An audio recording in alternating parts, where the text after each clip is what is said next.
এ কেমন নূর পেল ও গো মা আমিনা, ও গো মা আমিনা, তোমার লালের ছোঁয়ায় ধন্য এ জামানা, ধন্য এ জামানা। এ কেমন নূর পেল ও গো মা আমিনা, ও গো মা আমিনা, তোমার লালের ছোঁয়ায় ধন্য এ জামানা, ধন্য এ জামানা। খোদার ওই কাবা তুলে তুলে কয় মারহাবা, তুলে কয় মারহাবা, বলে আজ এলো ধরায় এ যে কাবার কাবা, এ যে কাবার কাবা। খোদার ওই কাবা তুলে তুলে কয় মারহাবা, তুলে কয় মারহাবা, বলে আজ এলো ধরায় এলো যে কাবার কাবা, এলো যে কাবার কাবা।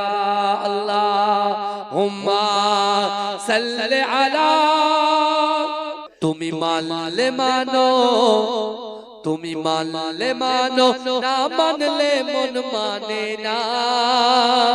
আশিকেরি আসল জান্নাত সোনার মদিনা, আশিক হৃদয়ে যত ইশকেরি জ্বালা দূর করিতে পারে ওই মদিনাওয়ালা।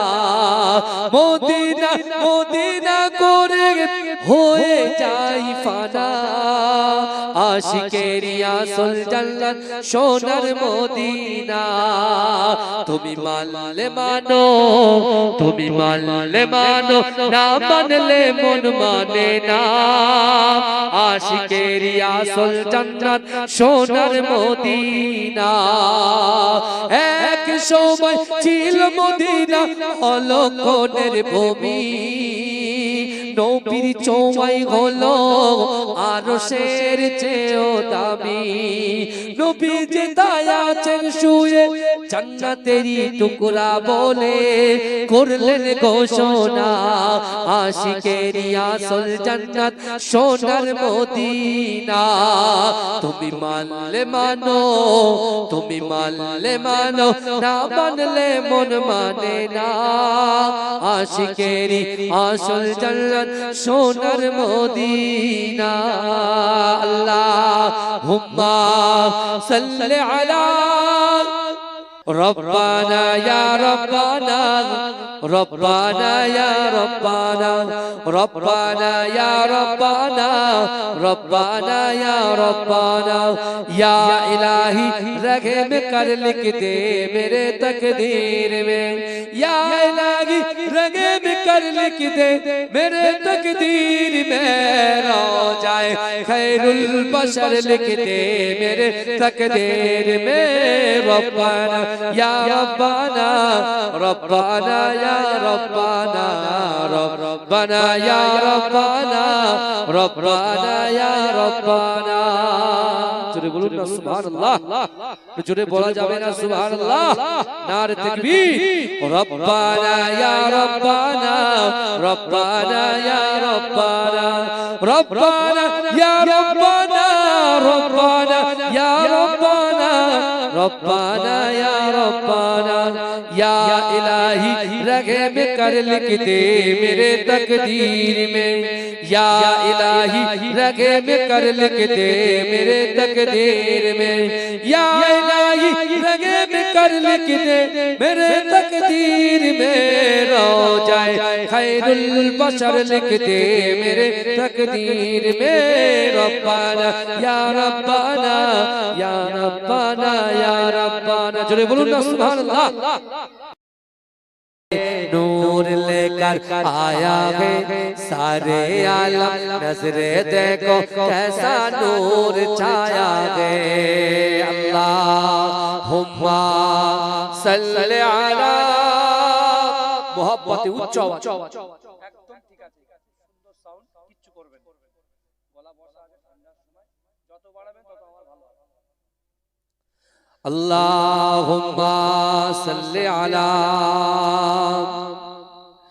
मेरे आका का कोई जवाब नहीं, मेरे आका का कोई जवाब नहीं। उनके रुख सर पर इश्क बहते रहे, खाके पातर दुआ देती रहे। दांत कुर्बा किए जख्म सहे तेरे उम्मती उम्मती फिर कहते रहे कि मेरे आका का रोज़ा मदीने में है। अल्लाहुम्मा सल्ली अला। জিনিস মনে করবেন, আজকে আমরা মুসলমান ভাগ হয়ে যাচ্ছি, পৃথক হয়ে যাচ্ছে। আমরা মানুষদেরকে বলার স্পেস দিচ্ছি, জায়গা দিয়ে দিচ্ছি। আমরা যখন মানুষকে বলার জায়গা দিয়েছি, আমরা যখন ইউনিটি ছেড়ে দিয়ে, হাত ছেড়ে দিয়ে আমরা যখন পৃথক হয়ে গেছি, তা মাঝখানে কি হয়েছে বলে চাষা জমি চাষ না করলে আগাছা দখল করে। আজকে দেখেছে বলতে বলতে বলতে বলতে বলতে বলতে আল্লাহর রাসূলের উপরে কুরুচিকর মন্তব্য করেছে কাফেররা, মক্কার কাফেররা, মক্কার ইহুদি নাসারারা আল্লাহর রাসূলকে কুরুচিকর মন্তব্য করেছেন। শুধু মন্তব্য করেননি, আল্লাহর রাসূলকে লাঞ্ছিত করেছেন, অপমান করেছেন, আল্লাহর রাসূলকে পাথর ছুঁড়েও মেরেছেন। কিন্তু যারা মেরেছে, আল্লাহর রাসূল যখন কাবা শরীফ আবু কুবাইস পাহাড়ের নিচে আল্লাহর রাসূল যখন কোরআন পড়ছিল, যে সকল কাফেরগুলো বলেছিল মুহাম্মদ যে কোরআন পড়ছে এটা হচ্ছে একটা কবিতা, এটা হচ্ছে একজন গণকের কাজ, এটা হচ্ছে একজন জাদুঘরের কাজ, এটা হচ্ছে একজন পাগলের কাজ, এইভাবে বলে মানুষকে বিভ্রান্ত শুরু করেছিল।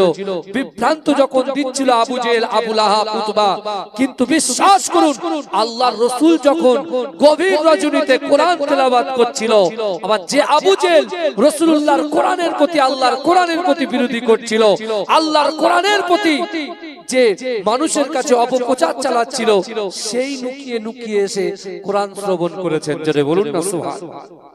এজন্য বলবেন না। আজকে সেই আবু জেহেল বলছে না, কোরআন কোন কবির লেখা হতে পারে না, কোরআন কোন কবির লেখা হতে পারে না। কোরআন হচ্ছে ঐশী গ্রন্থ, যে গ্রন্থ পবিত্র আল কোরআন স্বয়ং আল্লাহ নিজেই বিশ্ব নবীর উপরে নাযিল করেছেন। জোরে বলুন না সুবহানাল্লাহ। জোরে বলা যাবে না। কিন্তু আজকে দেখেন পৃথিবীর জমিনে, পৃথিবীর শুরু থেকে আর আজ অবধি, আজ পর্যন্ত কোরআনের একটা ভুল ধরার ক্ষমতা কারোর হলো না। আর সেখানে আমি নাম নিতে চাই না, ওই জঘন্য মানুষের নাম আমি নিতে চাই না, কিন্তু তিনি এমন একটা বেফাস মন্তব্য করে দিলেন নিজে হাইলাইট হওয়ার জন্য, নিজে মানুষের কাছে প্রচারের জন্য, তার পার্টির নেতৃত্বের কাছে, লিডারের কাছে তার জায়গাটা পাকা করার জন্য আজকে ভুলভাল পাগলের মতো বকে যাচ্ছে।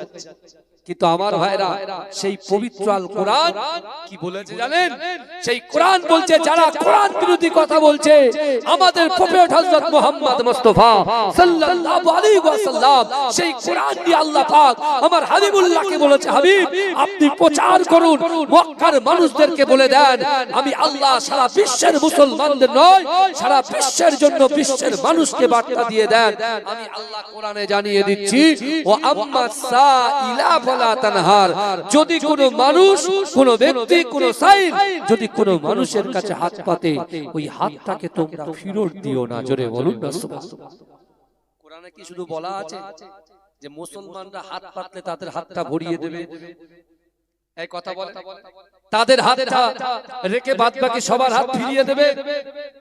যিনি বলছেন, এই যে লিডার বলছে, সেই লিডারকে আমি প্রশ্ন করতে চাই, আপনি একটা কোরআন বলতে গেলে তার শানে নজুল আছে, প্রেক্ষাপট আছে, কিসের মাধ্যমে কোন আয়াত নাজিল হয়েছে, তার একটা ভূমিকা, তার একটা শানে নজুল, সেটা কিন্তু আল্লাহ পাক এর নবীর কাছে অ্যাডভান্স জানানো হয়েছে। তারপরে তার পরিপ্রেক্ষিতে আল্লাহ পাক এক একটা সূরা নাজিল করেছেন। জোরে বলুন না সুবহানাল্লাহ। কার নিয়ে বলছি আমরা?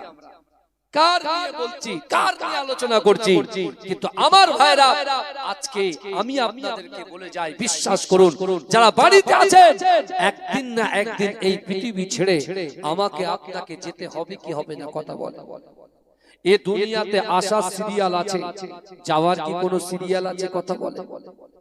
আশা সিরিয়াল আছে, যাবার কি কোনো সিরিয়াল আছে, একটু কথা বলবে।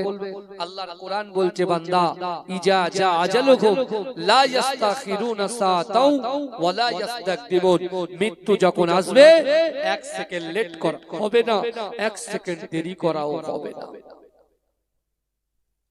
আমার ভাই জানেরা, হে নবী পাকের উম্মত উম্মতিরা, হে নবী দেবানারা, বিশ্ব নবী রাসূলুল্লাহ সাল্লাল্লাহু আলাইহি ওয়াসাল্লাম আজ থেকে ১৫০০ বছর আগে আল্লাহর রাসূল সাহাবাদেরকে বললেন, ও আমার সাহাবারা, আমি রাসূলুল্লাহ জানিয়ে দিলাম, না না না, মানুষ যখন মৃত্যুবরণ করবে, মানুষ যখন ইন্তেকাল করবে, তার লাশটাকে কাফন পরিয়ে দিয়ে খাটিয়ার উপরে রাখা হবে, কিন্তু না না না, যখন তার কবরস্থ দেওয়ার জন্য মানুষগুলো ওই খাটিয়াটা কাঁধে করে কবর পর্যন্ত নিয়ে যাবে, ওই লাশের পিছন পিছন কবর পর্যন্ত তিনটে জিনিস যাবে। ও যুবকেরা, ওই কবরের ভিতরে আমাকে আপনাকে আমার দিগকে যেতে হবে, কিন্তু না না না, বিশ্ব নবী রাসূলুল্লাহ সাল্লাল্লাহু আলাইহি ওয়াসাল্লাম সাহাবাদেরকে বলতে লেগেছে, ও আমার সাহাবারা শোনো, ওই কবরটা লাশ পর্যন্ত, লাশটা কবর পর্যন্ত যখন যাবে, ওই লাশের পিছন পিছন তিনটে জিনিস যাবে। কটা জিনিস? কটা জিনিস যাবে? তিনটে।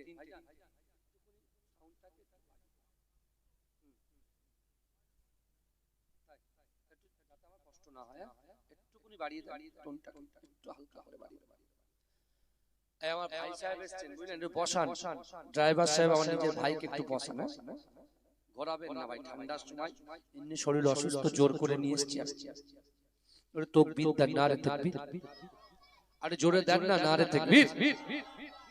আমি আপনি আমরা ইন্তেকাল করব, রাসূল সাহাবাদেরকে বলছেন যে লাশটা কবর পর্যন্ত যাবে, সেই কবর পর্যন্ত সেই লাশের পিছন পিছন কটা জিনিস যাবে? তিনটে জিনিস যাবে। অলরেডি আমাদের বাপ ইন্তেকাল করেছে, তার কবরে তিনটে জিনিস, তার পিছু পিছু গিয়েছে। আল্লাহ রাসূলের সাহাবারা জিজ্ঞাসা করে, ইয়া রাসূলুল্লাহ, হাবিবাল্লাহ, আপনি বলেন বলেন ওই তিনটে জিনিস কি কি? ও যুবকেরা, ও নবী পাকের উম্মত উম্মতিরা, দুনিয়ার জমিনে আমি আপনি আমরা আমাদের সন্তানের জন্য কত চিন্তা ভাবনা করি, না না না, আপনার সন্তানের জন্য ব্যবসা বাণিজ্য করে আপনার সন্তানের পড়ালেখার যে টেনশন আপনার মাথার উপরে থাকে, আপনি সন্তানের দোহাই দিয়ে নামাজ ছেড়ে দেন, রোজা ছেড়ে দেন, যাকাত ছেড়ে দেন। ও যুবকেরা, শরিয়াত থেকে দূরে সরে যান। আল্লাহ রাসূল বললেন, ও আমার সাহাবারা, না না না, আমি রাসূলুল্লাহ জানিয়ে দিলাম, আমি রাসূলুল্লাহ বলে দিলাম, তোমার লাশটা যখন কবর পর্যন্ত যাবে, তোমার লাশের পিছন পিছন তোমার ওই সন্তান, তোমার ওই পরিবার, তোমার ওই আত্মীয় পরিজন ওই কবর পর্যন্ত যাবে। ও যুবকেরা, দ্বিতীয় জিনিস, আল্লাহ পাক যে রিজিক দিচ্ছে, আল্লাহ যে রুজি দিচ্ছে, আল্লাহ যে অর্থ দিচ্ছে, এই অর্থগুলো আমরা যারা একাট্টা করেছি, গচ্ছিত করেছি, ব্যাংক ব্যালেন্স করেছি, না না না, আলমারির ভিতরে সাজিয়ে রেখেছি। ও যুবকেরা, জমি জায়গা খরিদ করেছি।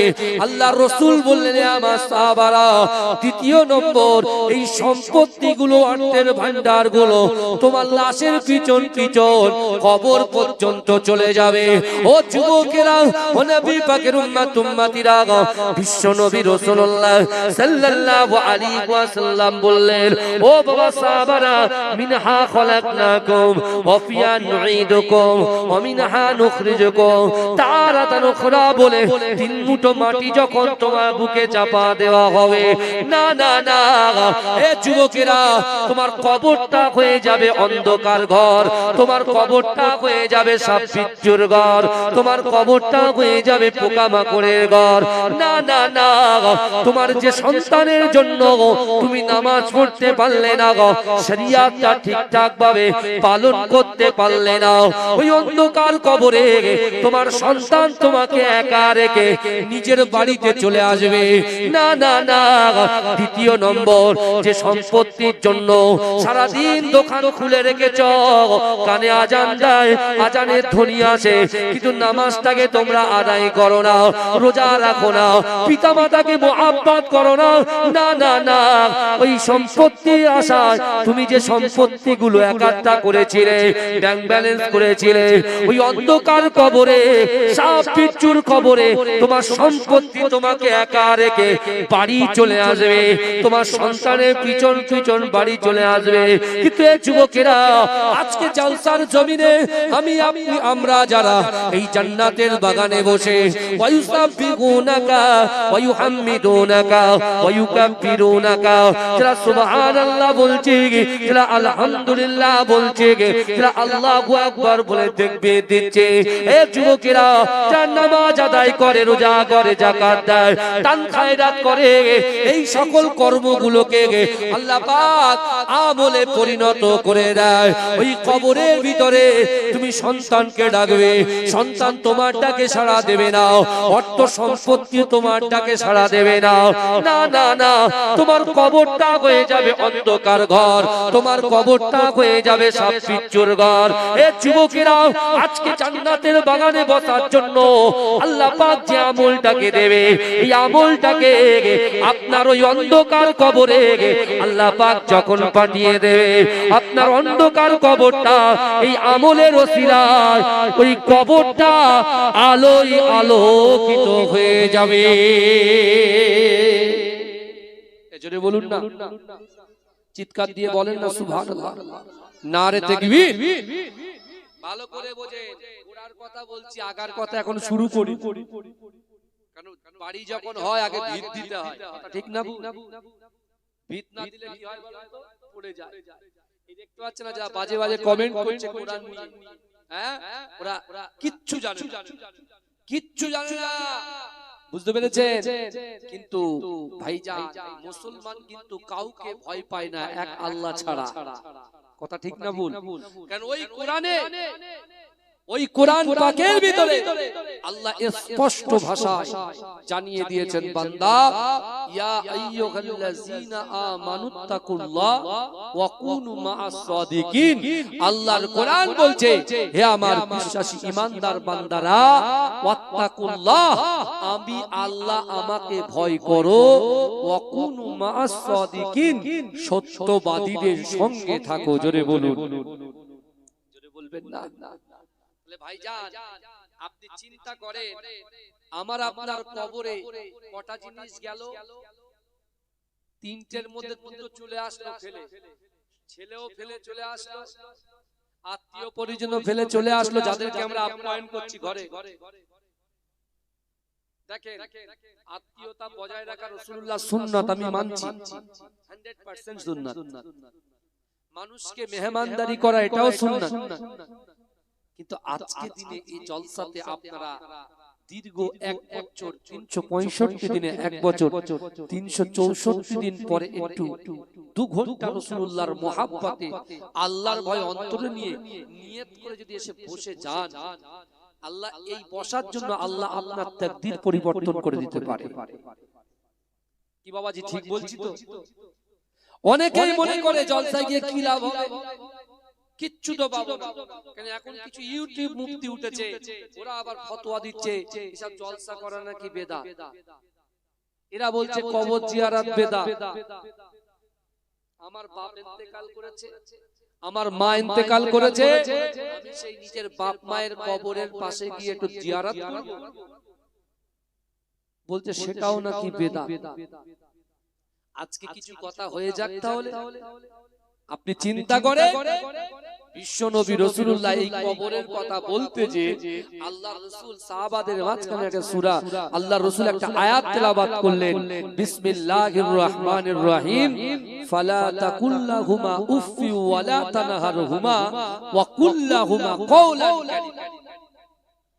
আল্লাহ বলছে ও বান্দা তোমাদের আচার আচরণে তোমাদের ব্যবহারে তোমাদের পিতামাতা যেন উফ শব্দ না করে। জোরে বলে তাহলে বাপের সাথে মায়ের সাথে আমাদের যে ব্যবহারটা থাকবে কেমন হওয়া উচিত, কেমন সম্পর্ক থাকা উচিত সেটা আল্লাহ এই কোরআনের আয়াতে আমাদের শিক্ষা দিলেন। তারপরে পিতামাতা হচ্ছে সন্তানের উৎস। পিতামাতা কার উৎস কথা বলেন? সন্তানের উৎস। আল্লাহ রাসূল যখন এই আয়াতটা সাহাবাদের মাঝখানে শোনালেন একজন যুবক সাহাবা হঠাৎ করে চিৎকার দিয়ে কাঁদতে শুরু করলেন। এই ভালো করে বুঝবেন কথা, এত জোরে চিৎ মেরেছে আল্লাহ রাসূল জিজ্ঞাসা করছে বাবা যুবক তুমি হঠাৎ করে কেঁদে উঠলে কি হলো, কি ব্যাপার? বলছি ইয়া রাসূলুল্লাহ ইয়া হাবিবাল্লাহ হুজুর আমার কাছে সম্পদ ছিল, ইজ্জত ছিল, সবকিছু ছিল, কিন্তু বাড়িতে বাপ মাকে ঠিকঠাক সময় দিতে পারেনি। ব্যবসায় ব্যস্ত, দোকানে ব্যস্ত, বাণিজ্যে ব্যস্ত, ঠিকঠাক ভাবে মা বাপকে খিদমত করতে পারেনি। কিন্তু ইয়া রাসূলুল্লাহ আমার বাপ মা ইন্তেকাল করেছে, ইন্তেকাল করেছে, তাদেরকে আমরা কবরস্থ করে দিয়েছি। কিন্তু ইয়া রাসূলুল্লাহ আমি যখন বাড়িতে যাই আগে বাপ মায়ের ঘর তারপরে আমার ঘর, আগে বাপ মায়ের রূম তারপরে আমার রূম। কারণ আমি যখন ক্রস করতাম জানালা দিয়ে বাপ মাকে একটু দেখতাম, কিন্তু ইয়া রাসূলুল্লাহ তখন কিছু মনে হতো না। কিন্তু এখন বাপ মা কবরে আছে, আমি সারাদিন খাটাখাটনি করে যখন এই ঘরের দিকে রওনা দিই বাপ মায়ের রুমটাকে যখন ক্রস করি জানালা দিয়ে তাকাই ওই জায়গাটা খালি দেখতে পাই, মনটা বড় ছটফট করে, মনটা বড় কষ্ট হয় যে মা না খেয়ে আমি মনার জন্য আমার মা তাকিয়ে থাকে, আমার বাপ ওয়েট করে, কিন্তু সেই মা বাপকে যখন পাই না ঘরের মধ্যে আমি ঠিকঠাক ভাবে ঘুমাতে পারি না, ঘুমাতে পারি। ইয়া রাসূলুল্লাহ আমার মনে হয় বাপটা যদি থাকতো, মা যদি থাকতো তাদেরকে একটু খিদমত করতে পারতাম। আমি আপনি বাড়িতে শুয়ে আছি, কম্বল গরম করছি, তাই না? একদিন কিন্তু আপনার সন্তানেরাও ঠিক এভাবে জলসা হবে। আপনি যেমন শুয়ে আছেন আপনার সন্তানগুলোও কিন্তু শুয়ে থাকবে। কি বলছি বুঝতে পারছেন? একটা যুবক তার বাপের গলায় রশি বেঁধে টেনে নিয়ে যাচ্ছে, একটা বট গাছের মাথা পর্যন্ত এসে ছেলেকে বলছে বাপ, বলে কচি দাঁড়া, থাম, আমি আমার বাপকে এই পর্যন্ত গলায় দড়ি দিয়ে এই পর্যন্ত এনেছিলাম। ভালো করে বোঝেন কথা না, আল্লাহ সহজে কাউকে ধরে না, আর ধরলে পরে এই জোরে বলেন ধরলে পরে ছাড়ে না, এটা মাথায় রাখবেন। আপনি মনে করছেন जो भी होगा बाद में देखा जाएगा, যা হবে পরে দেখা যাবে, পিকচার আবি বাকি है। কিন্তু ভাইজান যখন আজরাইল চলে আসবে বাপ বলার টাইম দেবে না, মা বলার টাইম দেবে না। হে যুবক বিশ্বাস করো, আজকে আমরা মুসলমান যখন শরিয়ত থেকে দূরে সরে যাই আর কাফের বেঈমানগুলো কুত্তার মতো ঘেউ ঘেউ করতে থাকে, কিন্তু আজকে যদি আমার যুবকরা মাথায় টুপি দিয়ে মুখে দাড়ি দিয়ে রাস্তায় যদি ওপেন ঘুরতো, এই সকল কুকুরগুলো তাদের মুখ দিয়ে ইসলাম বিরোধী, কোরআন বিরোধী, রাসূলুল্লাহর প্রতি কুরুচিকর মন্তব্য কখনো তাদের থেকে বার হতো না।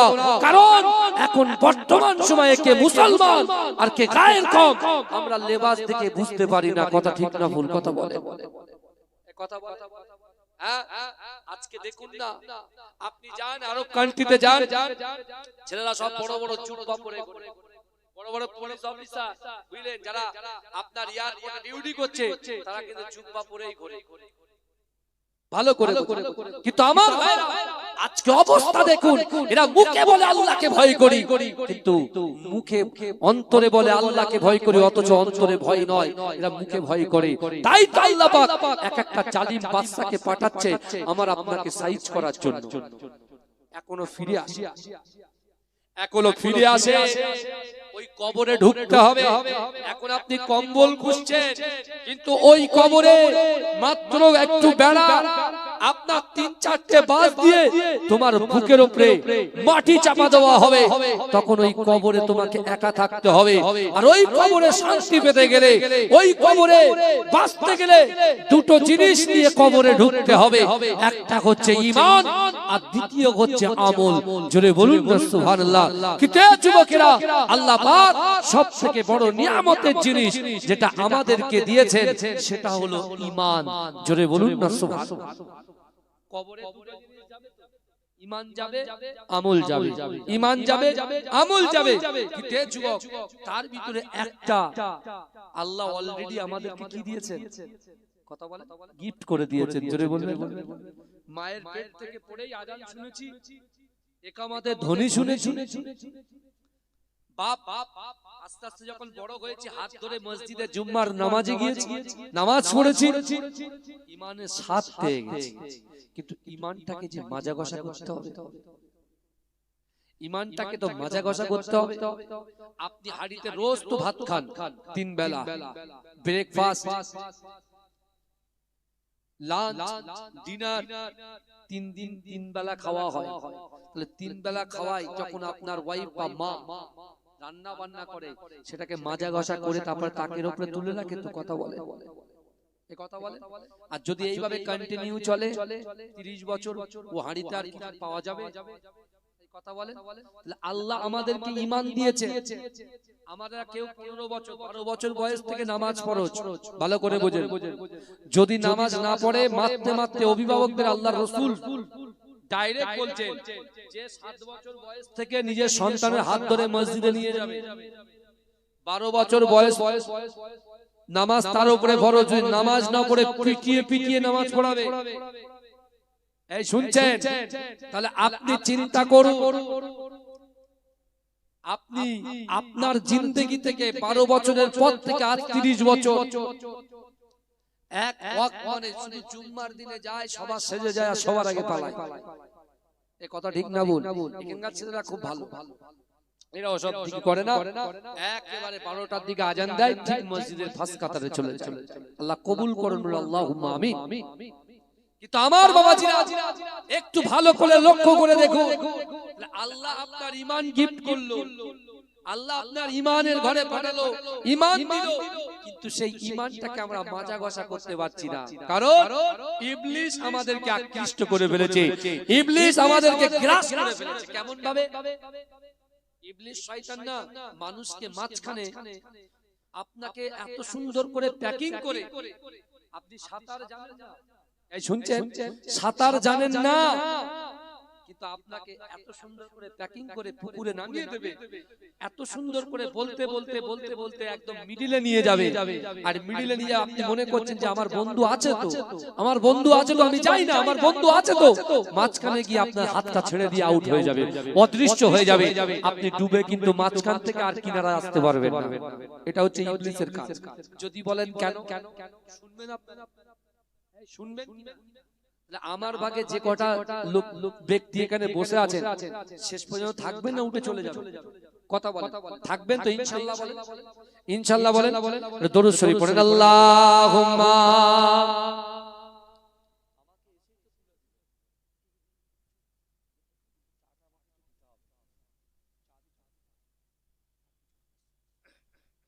ভাই দরুদ শরীফ কি আপনারা ভাইজান এই বলেন না, দরুদ শরীফ জানেন না? জোরে জোরে পড়ছেন না কেন? কি আশ্চর্য!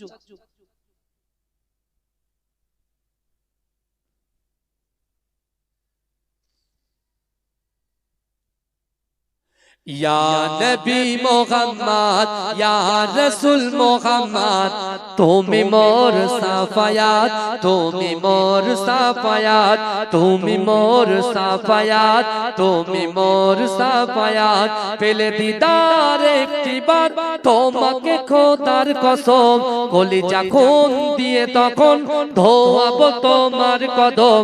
ওয়াইস কুরুনি দেখেনি ভাঙে ইশকে সকল দাগাত, তুমি মোর সাফায়াত, তুমি মোর সাফায়াত। কোরআন দেখ 101 আল কোরআনে নবীর নাম, দুটি কম আল্লাহর নাম, 99 গিয়ে তাম।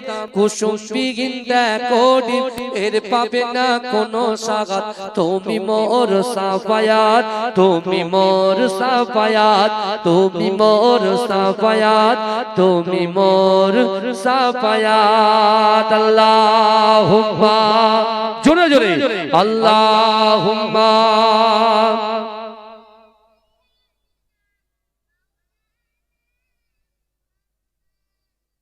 ওয়ালা আলি।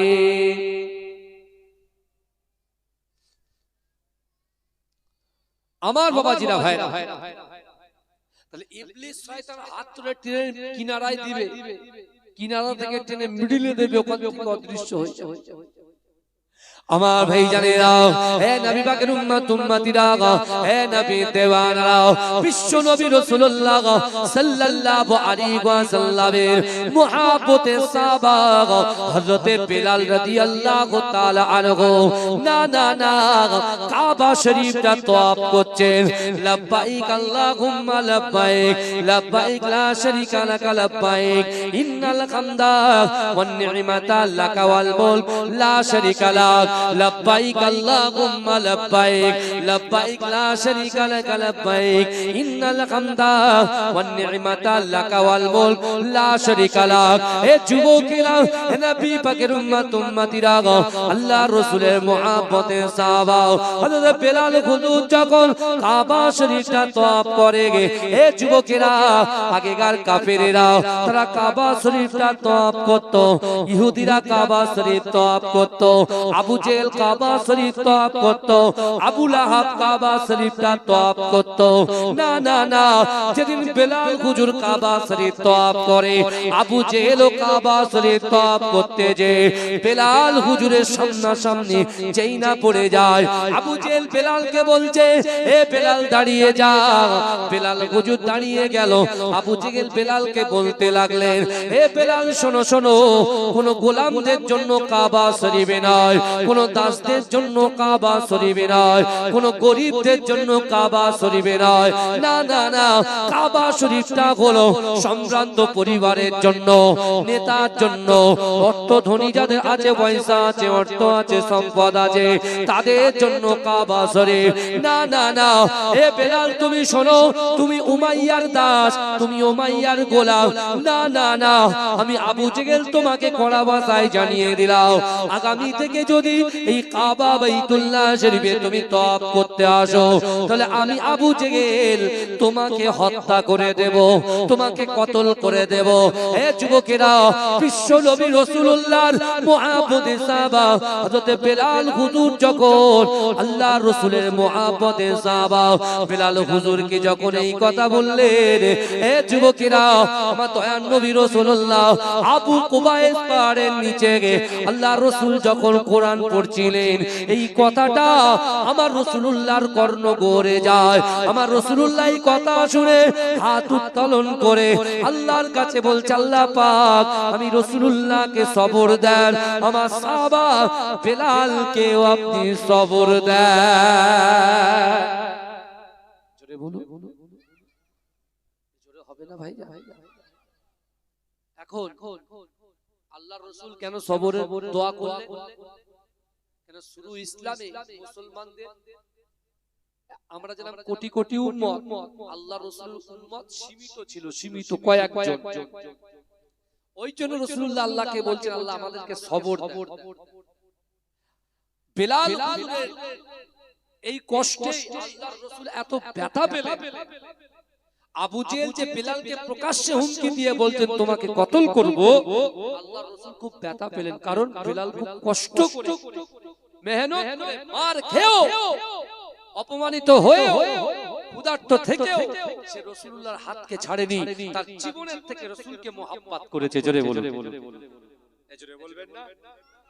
বিলালকে কত মার মারা হয়েছে, বিলাল বেহুশ হয়ে গেছে, তাও তার মালিক উমাইয়া কি করেছে, বেহুশ অবস্থায় তাকে দড়ি দিয়ে এই ঘোড়ার পায়ে রশি বেঁধে দিয়েছে আর ঘোড়া টেনে নিয়ে যাচ্ছে আর বেলাল হুজুর শুধু বাড়ি খাচ্ছে কোথায় পাথরে বাড়ি খাচ্ছে আর যখন হুঁশ ফিরছে তখন বলছে আহাদ আহাদ আহাদ আল্লাহ এক আল্লাহ এক আল্লাহ এক জোরে বলুন না সুবহানাল্লাহ এই জোরে বলবেন না চিৎকার দিয়ে হবে না সুবহানাল্লাহ আল্লাহর রাসূল সাল্লাল্লাহু আলাইহি ওয়াসাল্লাম সাহাবাদেরকে বলেছিলেন হে আমার সাহাবারা তোমরা শোনো আমি রাসূলুল্লাহ তোমাদেরকে জানিয়ে দিলাম আমি রাসূল জবান দিয়ে যে কথা বলি আসমানের উপরে ওই কথাটাকে আল্লাহ কবুল করে নেয় জোরে বলুন কে বলছেন বিশ্বনবী মুস্তাফা বলছেন আল্লাহ রাসূল বলছে হে আমার সাহাবারা তোমরা আল্লাহকে ভয় করো রাসূলকে মুহাব্বত করো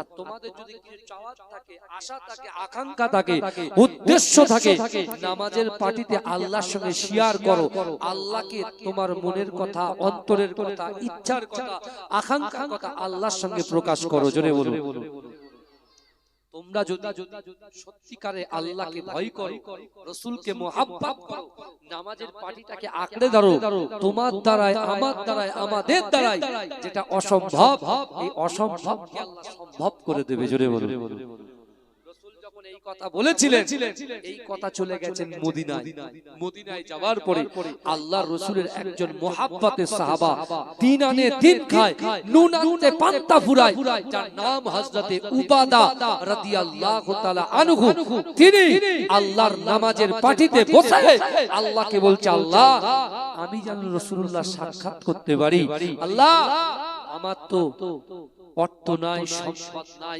ইজ্জত নাই আল্লাহ এই মদিনায় আমি দেখেছি যারা আপনাকে আল্লাহ বলে স্বীকার করেনি নবীকে নবী বলে স্বীকার করেনি আল্লাহ যারা নামাজ পড়ে না রোজা রাখে না আল্লাহ তাদেরকে দৈনন্দিন আপনি উট দুম্বা তাদের অর্থ সম্পত্তি দিন দিন দিন দিন বাড়িয়ে দিচ্ছেন তা আমি তো দিন আনি দিন খাই নুন আনতে পান্তা ফুরাই আল্লাহ আমি কি কিছু পাবো না আপনি কি কিছু আতা করবেন না আমাকে দেবেন না ভাইজান বুঝছেন আমার ভাই জানেরা হে নবী পাকের উম্মত উম্মতিরা হে নবী দেবানারা হযরত উবাদা রাদিয়াল্লাহু তাআলা আনহু আল্লাহর কাছে দোয়া চাইলেন বিশ্ব নবীকে আমি দেখতে যাই ও যুবকেরা হে নবী পাকের উম্মত উম্মতিরা বিলাল হুজুরকে কষ্ট দেবার পরে আল্লাহর রাসূল যখন সবরে দোয়া করলেন ও যুবকেরা আমার আল্লাহ পাক জিবরাইলকে বললেন ও জিবরাইল চলে যাও আমার হাবিবুল্লাহকে বলো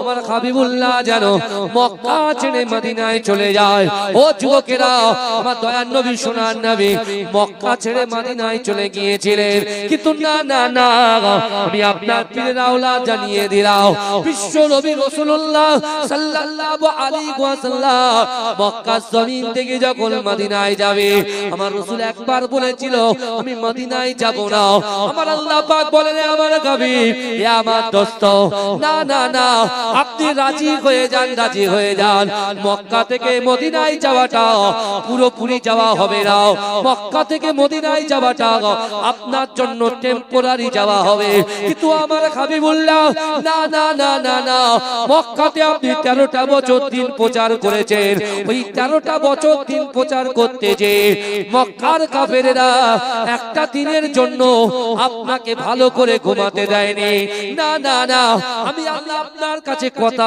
দিলাম আমি আল্লাহ পাক আপনার কাছে কথা দিলাম আমি আল্লাহ পাক আপনাকে জানিয়ে দিলাম না না না আপনি যখন মদিনায় চলে যাবেন মদিনা শরীফে কিছু দিনের মধ্যে 10,000 সাহাবাদেরকে দিয়ে আমি আল্লাহ পাক এই মক্কাটাকে বিজয় করে দেব এজন্য বলে যদি বলা যাবে না সুবহানাল্লাহ নারে তাকবীর এই আল্লাহ বলছেন আপনি ঘাবড়াচ্ছেন কেন আপনি যান মক্কায় 13 বছর আপনাকে 13 বছরে একদিন এক নাইট আপনাকে ঘুমাতে দেয় আপনি মদিনায় চলে যান মদিনা কিছুদিনের মধ্যে আমি কি করব আপনাকে পুরো মক্কাটা হাতে তুলে দেব জোরে বলুন তখন আপনি মালিক হয়ে যাবেন জোরে বলুন রাসূলুল্লাহ গেছেন ভালো করে বুঝবেন এখন কথা হলো আল্লাহর রাসূল যখন মদিনার মসজিদে নববীতে দিন প্রচার করছেন, দিন প্রচার করছেন, দিন প্রচার করছেন। বাবাজি, এই যারা ইসলাম অর্থাৎ মুসলমানদের দিকে আঙুল তুলে কথা বলছেন, ভাই যখন কেউ আঙুল তুলে কথা বলে তিনটা আঙুল কার দিকে থাকে বলেন তো? কথা বলে তার দিকে থাকে। আপনি যখন কোন আয়াত নিয়ে কথা বলবেন, আগের আয়াত আলোচনা করতে হবে, তাতে কি আছে? যেখানে প্রশ্ন আছে সেখানেই কিন্তু উত্তর আছে। যে আয়াতে প্রশ্ন আছে তার পরের আয়াতে আপনি উত্তর পেয়ে যাবেন। সেখানে যদি না পান, আরো তিনটা আয়াত আপনি এগিয়ে যাবেন, আপনি অ্যানসার পেয়ে যাবেন। কারণ পবিত্র কোরআন এমনই একটা কোরআন, এমনই একটা বিধান আল্লাহ দিয়েছেন, মানুষকে জাহান্নামের রাস্তা থেকে জান্নাতের রাস্তা দেখিয়ে দিয়েছেন। জোরে বলেন। জাহান্নামের রাস্তা থেকে তুলে নিয়ে জান্নাতের রাস্তা দেখিয়েছে। জোরে বলবেন না? অনেকে কোরআন ভুল ধরতে ধরতে, অনেকে কোরআনে ভুল ধরতে ভুল ধরার জন্য কোরআন গবেষণা করতে করতে একদিন সে কালমায়ে লা ইলাহা ইল্লাল্লাহ মুহাম্মাদুর রাসূলুল্লাহ বলে কলেমা পড়ে মুসলমান হয়ে গেছে। জোরে বলেন। এই জোরে বলবেন না?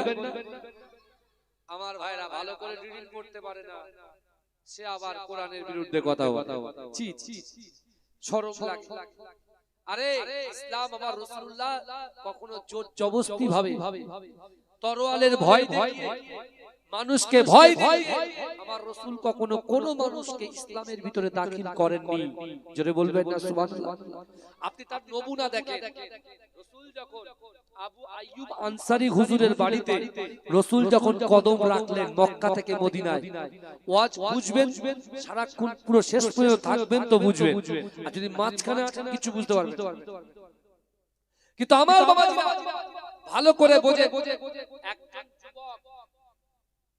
যুবক বলতে কেমন মোটামুটি জ্ঞান বুদ্ধি হয়েছে এরকম একজন যুবক, তার মা ইহুদি বাপও ইহুদি, কিন্তু সেই একজন ইহুদি যুবক সে ওই আবু আইয়ুব আনসারী হুজুরের বাড়িতে আল্লাহর রাসূল যখন পদার্পণ করেছেন, আল্লাহর রাসূলের দিকে তাকিয়ে আছে।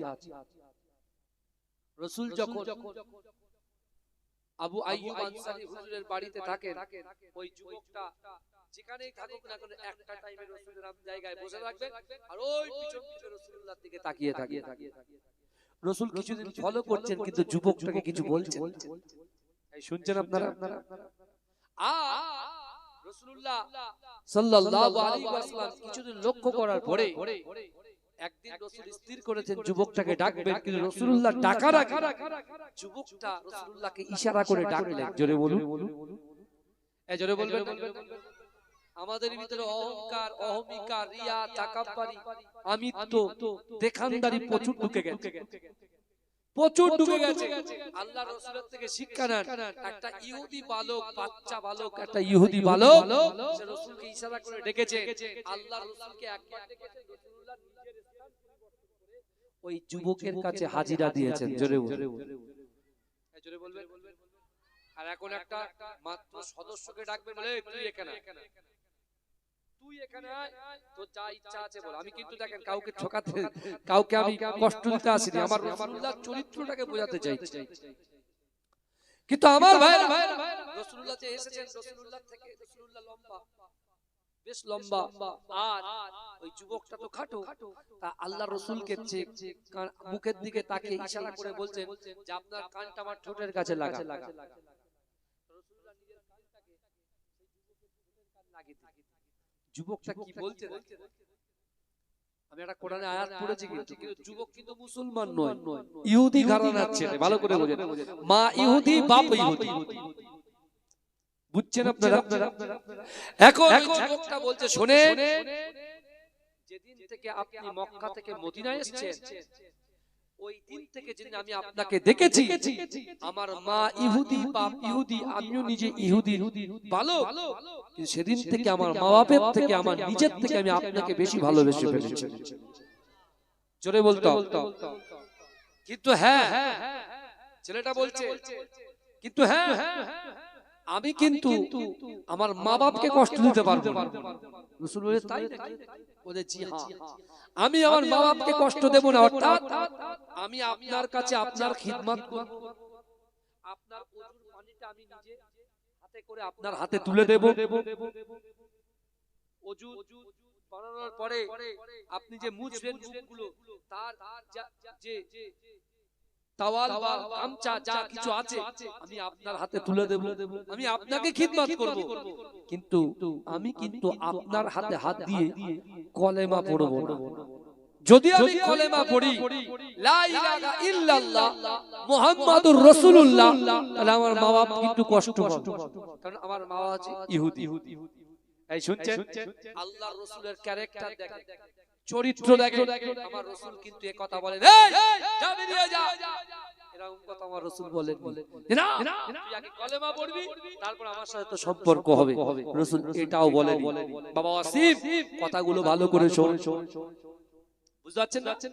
ভালো করে শোনো, রাসূলুল্লাহর চরিত্রটা দেখো, ক্যারেক্টারটা দেখো, তার নম্রতা, তার ভদ্রতা, তার হৃদ্যতা, তার হৃদয়ে স্পন্দন। সেই যুবক রাসূলুল্লাহকে বলছেন, না, আমি যদি আপনার হাতে হাত দিয়ে কলেমা পড়ে মুসলমান হই, আমার মা বাপ কষ্ট পাবে, কিন্তু আমি আমার মা বাবার থেকে আপনাকে বেশি মহব্বত করি। জোরে বলুন, জোরে বলবেন না? আল্লাহ রাসূলকে বলছেন যে আমি আপনার খাদিম হতে চাই। রাসূলুল্লাহ বলছেন, তাই নাকি? বলছে হ্যাঁ। বলে ঠিক আছে, যাও, আমি তোমার এই শর্তগুলো মেনে নিলাম। জোরে বলুন না সুবহানাল্লাহ। তুমি আজ থেকে আমার খাদিম হয়ে গেলে। জোরে বলুন। আমার ভাই জানেরা, হে নবী পাকের উম্মত উম্মতিরা, হে নবী দেওয়ানরা, যে বিলাল হুজুরকে মক্কাতে আবু জেহেল বলল, বেলাল তুই যদি কাবা শরীফ তওয়াফ করিস তোকে আমরা হত্যা করে দেব, কতল করে দেব। ও যুবকেরা, বেলাল হুজুর আবু জেহেলকে ভয় পেলেন না, আবু লাহাবকে ভয় পেলেন না, না না না, সে আল্লাহকে ভয় করেছে, তার জীবনের থেকে রাসূলুল্লাহকে মুহাব্বত করেছে। ও যুবকেরা, আমার আপনার নবী, দয়ার নবী জনাবে মুহাম্মদুর রাসূলুল্লাহ সাল্লাল্লাহু আলাইহি ওয়াসাল্লাম মদিনার মসজিদে নববী শরীফে আল্লাহ রাসূল ঘোষণা দিলেন, আজকে মদিনাতে আমার বেলাল আজান দেবে। হে যুবকেরা, বেলাল হুজুর যখন আজান দেয়, এই ইহুদি বালকটা আল্লাহর রাসূলের জন্য পানিটাকে এগিয়ে দেয়, ওযুর পানিটাকে এগিয়ে দেয়। ও যুবকেরা, আল্লাহর রাসূল ওই বালকের দিকে তাকিয়ে তাকিয়ে মুচকে মুচকে মুচকে মুচকে হাসে। ও যুবকেরা, বিশ্ব নবী রাসূলুল্লাহ ছায়া সঙ্গী হিসাবে থাকে। আল্লাহর রাসূল যখন কোনো কাজের দরকার হয়, ওই যুবকটাকে হুকুম করে, ওই যুবকটা পালন করে দেয়। ও যুবকেরা, ওই যুবকটা একদিন মসজিদে নববী শরীফে আল্লাহর রাসূল নামাজের জন্য, আল্লাহর রাসূল যখন মসজিদে নববী শরীফের ভিতরে প্রবেশ করবেন, আল্লাহর রাসূল মনে মনে চিন্তা করছে, না না না, এই যুবকটা তো শুধু আমার খাদেম, সে তো কলেমা পড়ে নাই, তার মা ইহুদি বাপ ইহুদি। আমি রাসূল যদি মসজিদে নববী শরীফে এমন করে প্রবেশ করি, ওই যুবকটা যদি প্রবেশ করে, তাহলে মানুষ বলবে মুহাম্মদ জোর করে মসজিদে নিয়ে গেছে। তাই আমি রাসূলুল্লাহ চিন্তা করলাম, এই বালকটাকে কিছুক্ষণের জন্য আমি হুকুম করি, তোমার মা বাপকে একটু খিদমত করে এসো। ও যখন খিদমত করতে যাবে, খিদমত করার যে সময়, যে গ্যাপটা, ওর মধ্যে আমি রাসূলুল্লাহ নামাজটাকে আদায় করে নেব। এজন্য বলবেন না, রাসূলুল্লাহ দেখছেন আমি গেলে তোমার ঢুকবে, পাঁচটা লোক কি বলবে? বুঝতে পারছেন না? যে দেখেছেন এত লোক বসে আছে ঠান্ডার সময়, ওদেরও তো লোক। বাবা যে আমি চা খাচ্ছি কিন্তু জ্বালা আমার গলার জন্য, পারমিশন আছে? পারমিশন আছে? দরুদ পড়েন, আল্লাহুম্মা।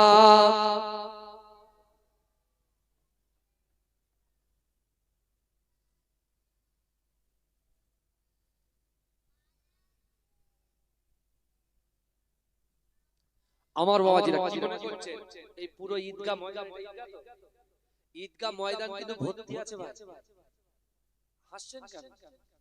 আরে কিছু আপনারা আছেন আর বাদ বাকি আল্লাহর ফেরেশতারা ভর্তি করে রেখেছেন। জোরে বলুন, এই জোরে বলবেন না, আল্লাহর ফেরেশতারা ভর্তি করে রেখেছেন। যদি বলেন হুজুর একটা দলিল দেন, আল্লাহর রাসূল বলছেন, ইন্না লিল্লাহিল মালাইকাতা সাইয়াহিনা ফিল আরদি ওয়া ইউবাল্লিগুনি মিন উম্মতি সালাম।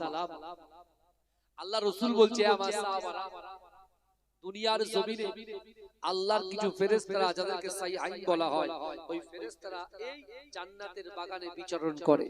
ওয়ায়ুবাল্লিগুনি মিন উম্মতি সালাওয়া, রাসূলুল্লাহর উম্মতরা যখন দোয়া দরুদ পড়ে, ওই দোয়া দরুদ সালামটাকে ক্যাচ করে নিয়ে রাসূলুল্লাহর দরবার পর্যন্ত পৌঁছে দেয়। জোরে বলে, জোরে বলছেন না আমার সোনার ভাইরা?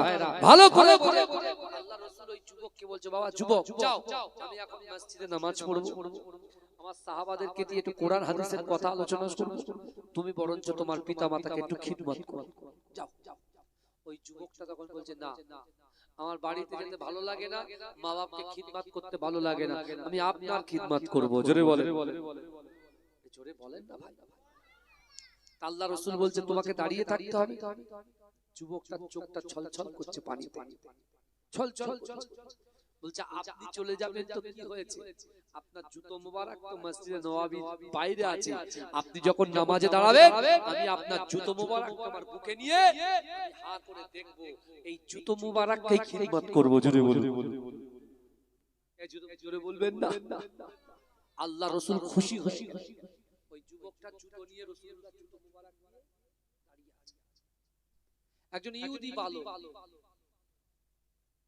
কিন্তু আমার ভাই জানেরা, হে নবী পাকের উম্মতিরা, হে নবী দেওয়ানারা, কিছুদিন হয়ে যায়, কিছুদিন পরে আল্লাহ রাসূলের সাহাবা হযরত বেলাল রাদিয়াল্লাহু তাআলা আনহু আমার রাসূলুল্লাহর ওজুর পানি তুলে দিচ্ছেন। হে যুবকেরা, আল্লাহ রাসূল সাল্লাল্লাহু আলাইহি ওয়াসাল্লাম বেলালকে বলছে, ও বাবা বেলাল, কি ব্যাপার বলো তো, তুমি কেন ওজুর পানিটা তুলছো? বলছে, না না না, আল্লাহ রাসূল বলছে, ওই যুবকটা কোথায়, ওই ইহুদি বালকটা কোথায়? ও যুবকেরা, বেলাল হুজুরের চোখে পানি। বেলাল হুজুর কাঁদতে কাঁদতে বলছে, ইয়া রাসূলুল্লাহ, হাবিবাল্লাহ, আপনার ওই ইহুদি খাদেমটার মরিজ হয়ে গেছে, শরীরটা অসুস্থ হয়ে গেছে, না না না, সে বিছন শয্যায় শায়িত হয়েছে, সে আর উঠতে পারে না। যে এই কথা বলেছে না, আল্লাহ রাসূল জোরে একটা চিৎকার দিয়ে বলছে, এ বেলাল, নামাজের টাইমটা একটু এগিয়ে দাও, নামাজের টাইমটা একটু কি পিছিয়ে দাও, পিছিয়ে দাও, কারণ আমার খাদিমকে আমি নিজে দেখতে যাব। জোরে জোরে হবে না? তার মানে এটা এই আমরা কি বুঝলাম, যারা সত্যিকারের রাসূলুল্লাহকে মুহাব্বত করবে, রাসূল তার সাথে সাক্ষাৎ করবে। জোরে বলে, আমরা বলি না আল্লাহ স্বয়ং স্বপনে রাসূলুল্লাহ দিদার নসিব করে দেন। বাড়ি কম্বল মুড়ে ঘুমালে ঠান্ডার ভয় পেয়ে আপনি রাসূলুল্লাহ দিদার কি করে পাবেন? রুজি রোজগারের বরকত আল্লাহ কিভাবে দেবে? আপনার সন্তানের মেধা শক্তি কিভাবে বাড়াবে আল্লাহ? না আপনি তো আল্লাহকে খুশি করতে পারেননি, আমরা তো আল্লাহকে খুশি করতে পারিনি, আমরা শুধু মিনি মার্কেটটাকে খুশি করছি। ফেসবুক, হোয়াটসঅ্যাপ, ইনস্টাগ্রাম থেকে শুরু করে গলাত গলাত পিকচার, ভিডিও, এমনকি বাজে বাজে কাজ, পরকিয়া, পরনিন্দা, পরচর্চা, বহাল তবিয়াতে সবকিছু চলছে। কিন্তু এ যুবকেরা, আল্লাহর কোরআন বলছে, বান্দা বিসমিল্লাহির রহমানির রহিম, আহাসিবান নাসু আইয়ুতরাকু আইয়াকুলু আমান্না ওয়া হুম লা ইফতানুন। আল্লাহর কোরআন বলছে, বান্দা তোমরা যারা ঈমান এনেছো, তোমরা কি মনে করো আমি আল্লাহ তোমাদেরকে কি ছেড়ে দেব? ওয়া হুম লা ইফতানুন, আমি আল্লাহ কিন্তু তোমাদের পরীক্ষা করব।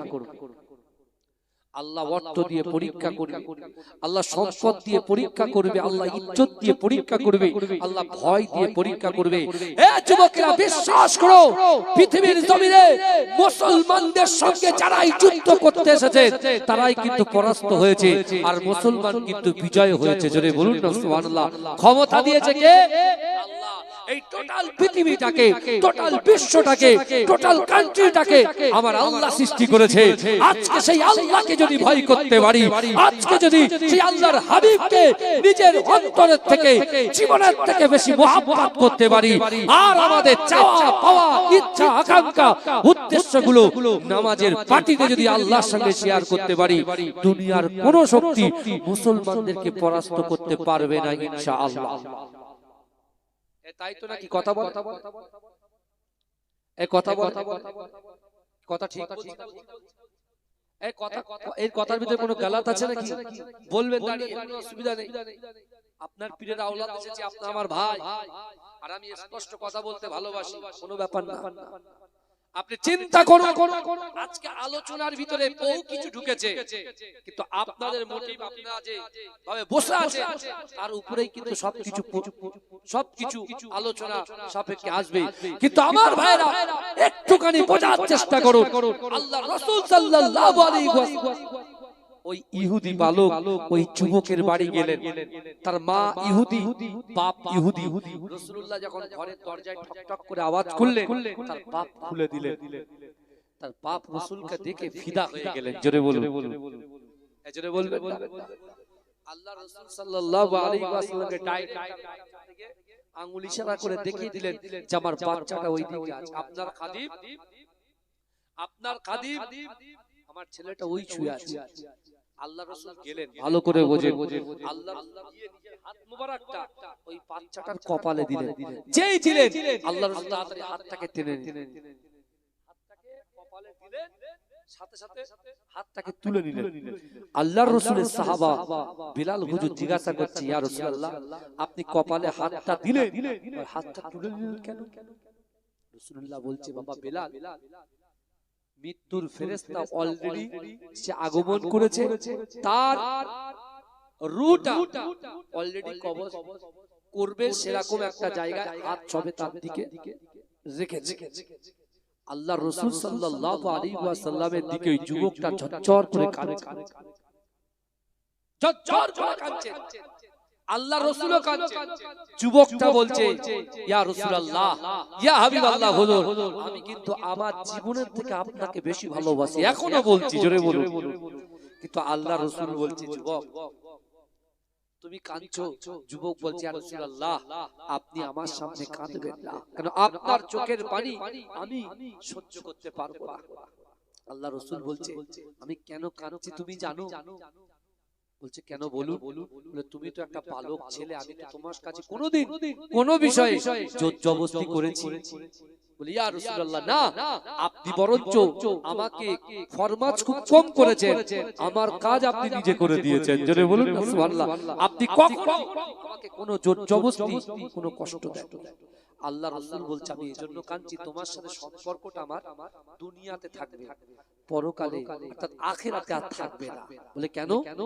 বলে, কারণ হচ্ছে তুমি দুনিয়াতে আমাকে খুশি করেছো, কিন্তু আখিরাতে আমাকে পেতে গেলে তোমাকে কিন্তু লা ইলাহা ইল্লাল্লাহ মুহাম্মাদুর রাসূলুল্লাহটা পড়তে হবে, কিন্তু তুমি তো তোমার মা-বাপকে খুশি করার জন্য তুমি পড়ছো না। এই জন্য আমার কষ্ট হয় যে আমার মনে হচ্ছিল যে তুমি আমার খাদেম এখানেও আছো, আখিরাতেও আমার খাদেম হিসেবে থাকবে। জোরে বলুন না সুবহানাল্লাহ। কিন্তু আমি তাতেও জোর জবরদস্তি করব না।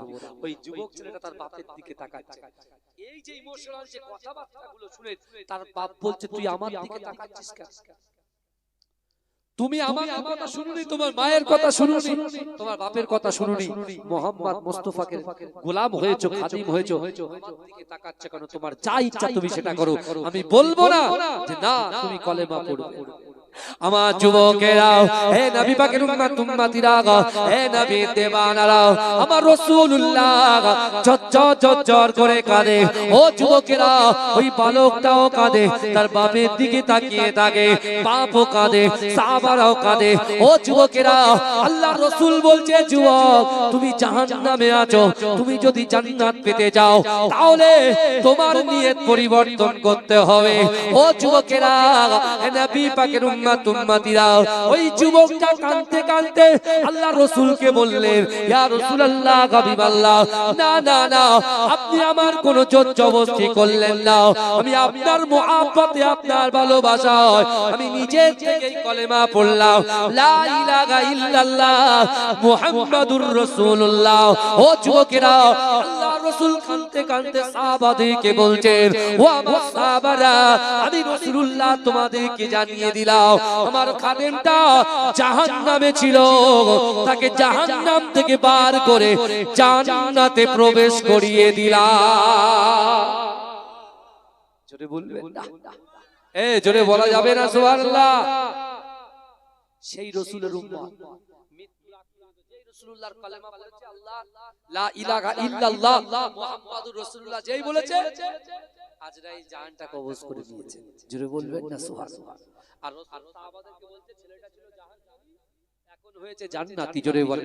এইজন্য তো আমরা দোয়ার সময় কি বলি, আল্লাহ মৃত্যুর সময় যাতে কালেমা নসিব হয়ে যায়, বলি কি বলি না, কথা বলি কি?